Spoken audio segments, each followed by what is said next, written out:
So before we begin this important ceremony, and there's no ceremony that can be much more important than this, let me provide a brief update on Operation Epic Fury.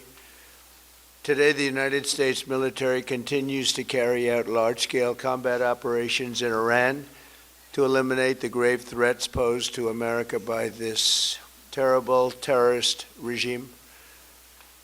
Following our obliteration of Iran's nuclear program in Operation Midnight Hammer a short while ago, we warned Iran not to make any attempt to rebuild at a different location because they were unable to use the ones that we so powerfully blew up.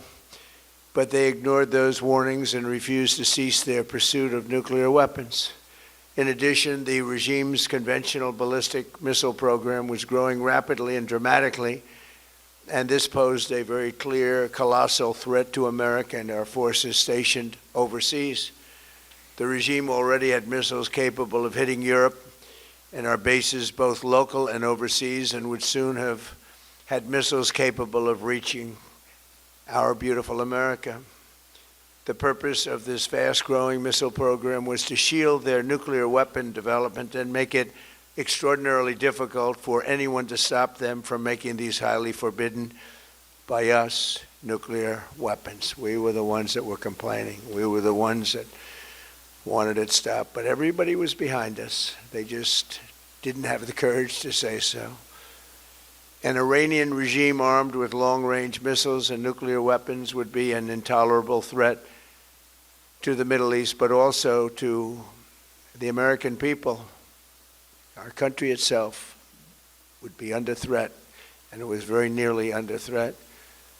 I was very proud to have knocked out the Iran nuclear deal by President Barack Hussein Obama. That was a horrible, horrible, dangerous document. They would have had nuclear weapons 3 years ago, and they would have used them. But I'll not let that happen.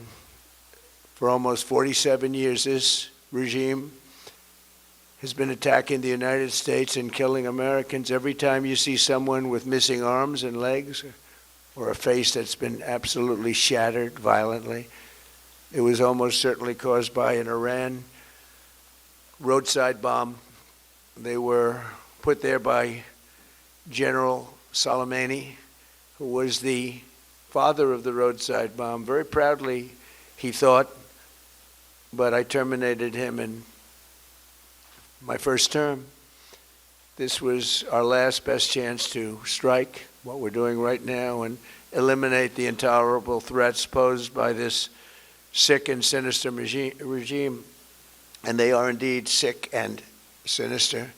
Our objectives are clear. First, we're destroying Iran's missile capabilities, and you see that happening on an hourly basis, and their capacity to produce brand new ones, and pretty good ones they make. Second, we're annihilating their navy. We've knocked out already 10 ships. They're at the bottom of the sea. Third, we're ensuring that the world's #1 sponsor of terror can never obtain a nuclear weapon. Never going to have a nuclear weapon. I said that from the beginning. They're never going to have a nuclear weapon. They were on the road to getting one legitimately through a deal that was signed foolishly by our country. And finally, we're ensuring that the Iranian regime cannot continue to arm, fund, and direct terrorist armies outside of their borders.